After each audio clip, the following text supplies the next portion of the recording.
नेत्र खोलकर बोले, क्या क्या चाहिए बोलो।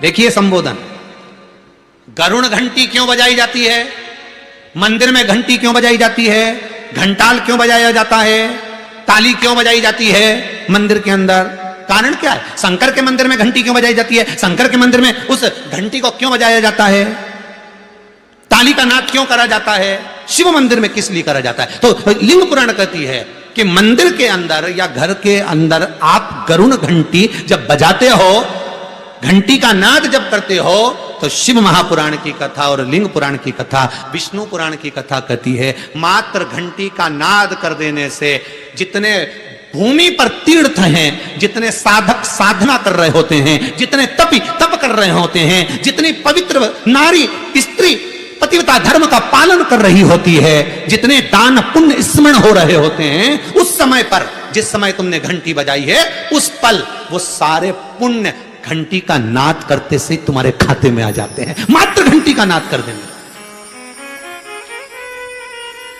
शंकर जी के मंदिर में जाकर ताली का नाद किया जाता है।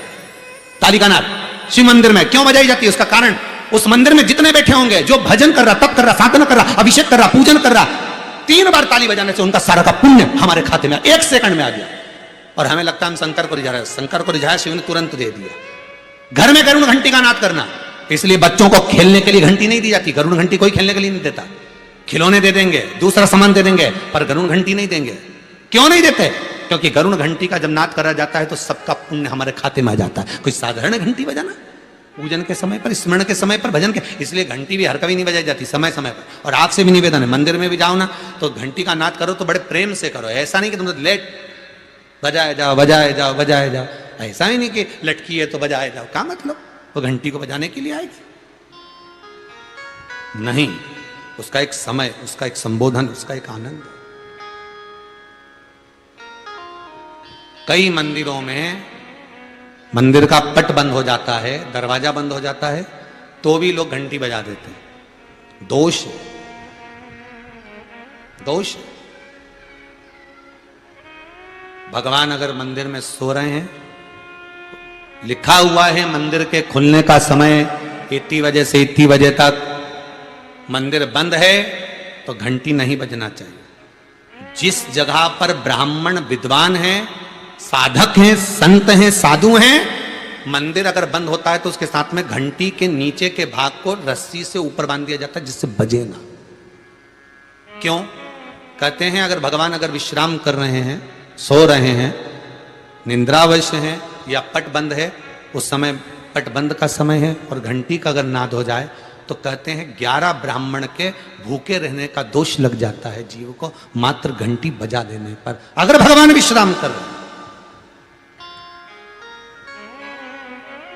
भगवान विश्राम अवस्था में है, पट बंद है, दरवाजा बंद है और लिखा हुआ है समय, मंदिर खुलने का समय 11 बजे से इतनी बजे तक, मंदिर बंद होने का समय इतनी बजे से इतनी बजे तक, और उस बीच में तुमने तो देख लिया कि पट बंद है, तुम तो आ गए, तुमने तो मन में सोचा हम तो इंदौर से आए, हम तो भोपाल से आए, हम तो वहां से आए, हम तो वहां से आए, और भगवान का मंदिर बंद है तो क्या हुआ, हम तो घंटी तो बजाएंगे, तो बजा ले जा।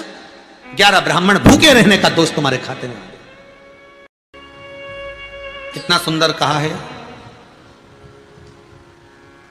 शंकर भगवान को बेलपत्र चढ़ी हुई वापिस चढ़ सकती है, पर किसी भी देवता पर कोई फूल पुष्प आपने चढ़ाया, कोई पुष्प आपने चढ़ाया, ठंड का समय है या बारिश का समय है, पुष्प जो चढ़ाया हो सकता है कि मुरझाया नहीं हो।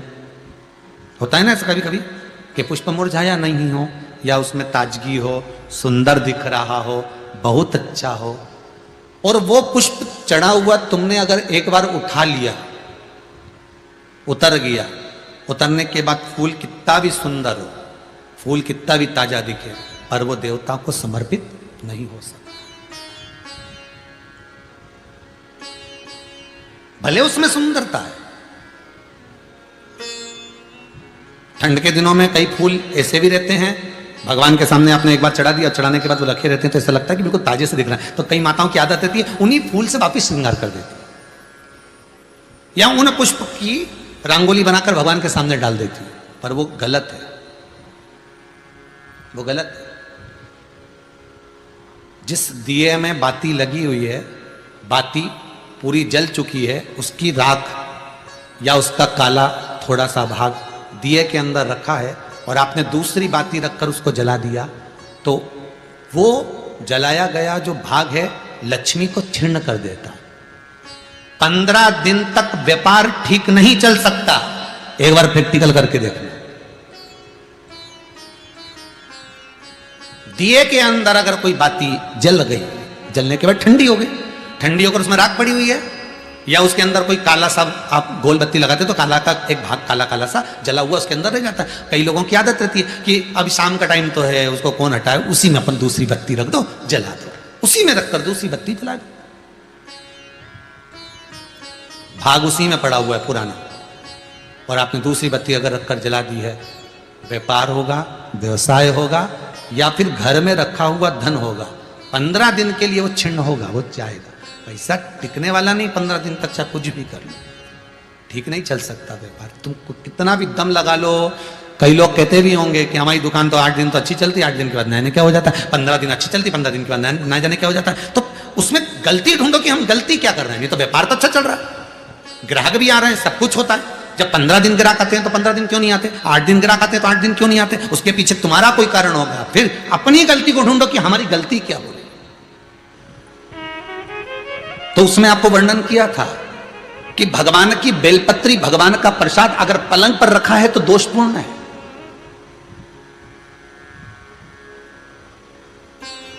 वो दोषपूर्ण है।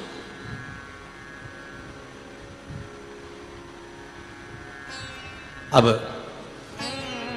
बाबा ने पूछ लिया, इंद्र मैंने माला आपको दी थी, वो माला कहां है। इंद्र कहते हैं मैंने तो एरावत को दे दी थी। एरावत से पूछा वो कहां है, मैंने तो अपनी मस्ती में फेंक दी, पांव के नीचे आ रही है।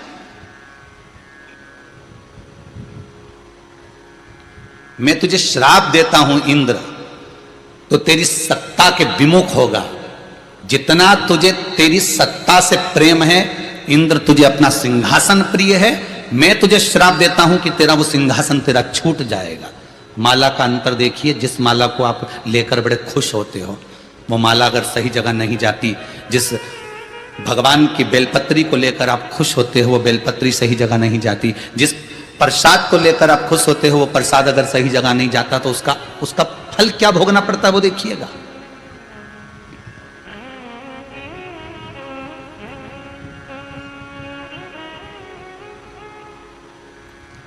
एक कथा आपको सुनाते हैं। वो कथा नहीं है, हमारे जीवन का प्रत्यक्ष उदाहरण, प्रत्यक्ष उदाहरण।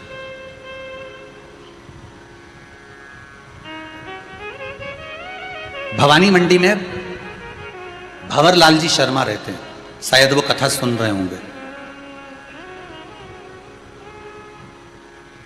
वो कथा सुन रहे होंगे, ये मुझे विश्वास है। उनका नियम था, हर महीने वो गोवर्धन नाथ जी की परिक्रमा करने जाते थे, और हमारा भी नियम था, हम गोवर्धन नाथ जी की परिक्रमा हर महीने करने जाते थे। कई बार ऐसा योग बन जाता था कि वो परिक्रमा पे हमारी कोई पहचान नहीं है, हमारी कोई जान नहीं है। ये भंवरलाल जी का नाम हमको तो बाद में मालूम पड़ा कि ये भवानी मंडी के रहने वाले। वो भी पूछा उनसे, वो भी रो रहे थे तब पूछा गया। ये हकीकत की कथा, ये कोई कथा किसी पुस्तक से नहीं है, ये प्रमाणित था। और उनका नियम था, गोवर्धन नाथ जी की परिक्रमा करते, लगाते भगवान को शाम के समय पर वो बाबा को राजभोग धराते, गिराता था। खूब भगवान की सत्ता थी, खूब वैभव था, खूब पैसा था। जितनी बार आते वो आधा पीपा का, एक पीपा का, आधी बोरी का, एक बोरी का, वहां बोरी से राजभोग होता है गिराची में, तो वो भोग लगा देते, ठोर, मोहन थाल, लड्डू सब करते। अब धीरे धीरे बहुत उनका वैभव, बहुत पैसा था भंवरलाल जी के यहाँ, काम भी अच्छा था उनका, शायद पत्थर वत्थर का कोई काम था तो अच्छा। 6 महीना 8 महीना लगातार परिक्रमा उन्हें हर महीने करी। हम भी जाते रहे परिक्रमा, हमने भी घनी करी। तो धीरे धीरे व्यापार उनका थोड़ा कम हुआ। जो उनका पत्थर का काम था वो धीरे धीरे एक जगह का कहीं बंद हो गया, दूसरी जगह का भी बंद हो गया, तीसरी जगह का भी बंद हो गया। बड़े दुखी हो गए।